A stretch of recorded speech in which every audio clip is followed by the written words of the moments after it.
Bilang ganap ng pangalawang punong lalawigan at presiding officer ng legislative body ng pamahalaang panlalawigan, hiniling ni Vice Governor Patrick Alexis Sangara ang kooperasyon at buong suporta ng 16th Sangguniang Panlalawigan sa ginanap na ika-14 regular session ng Kapulungan nitong Martes, Oktubre 7, 2025 sa SP Session Hall, Capitol Building, Baler, Aurora.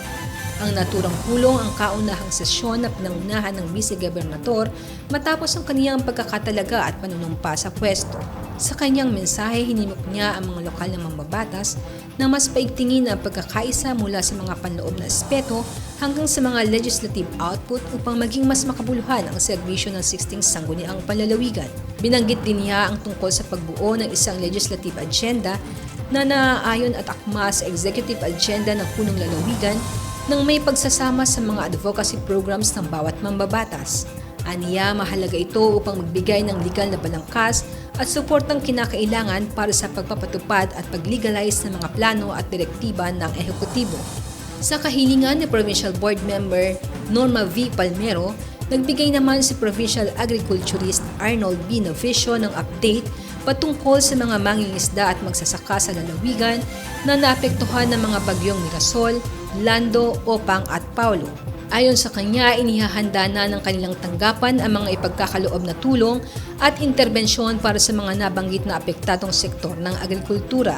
Kabilang dito ang mga materyales para sa pagkumpuni at pag-aayos ng mga nasirang bangka, mga punlang gulay, palay at mais, at cash assistance na ipagkakaloob sa pamamagitan ng tanggapan ng punong lalawigan. Bukod dito, aniya ay nakipag-ugnayan na rin sila sa mga partner agencies tulad ng DA, BIFAR at Philippine Crop Insurance Corporation o PCIC kung saan nasa 3,975 rice farmers, 424 corn farmers, 6,423 high-value crop farmers, 47 fisher folk, 1,620 livestock animals, at 626 non-crop individuals sa lalawigan ang naka-insured base sa September 25, 2025 record ng ahensya.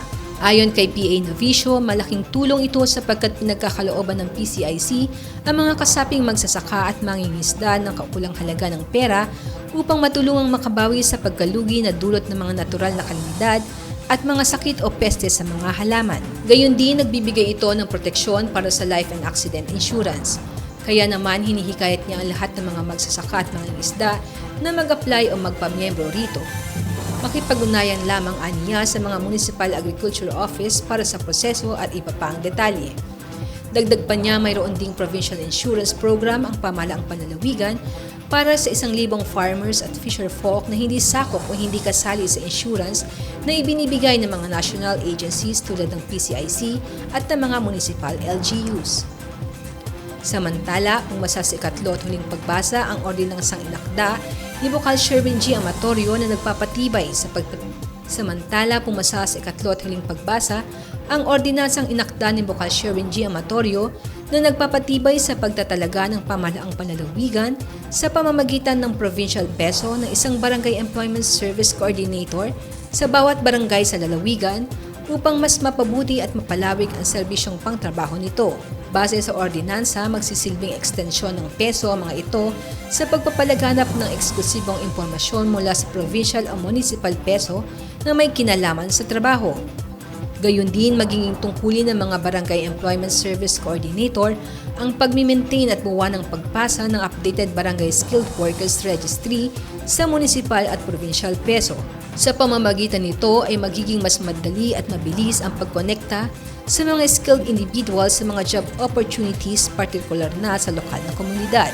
Kinatigan din ng Konseho sa ikatlo at huling pagbasa ang ordinansa na nagpapatibay ng Government Internship Program o GIP sa lalawigan at paglalaan ng kaukulang pondo para rito.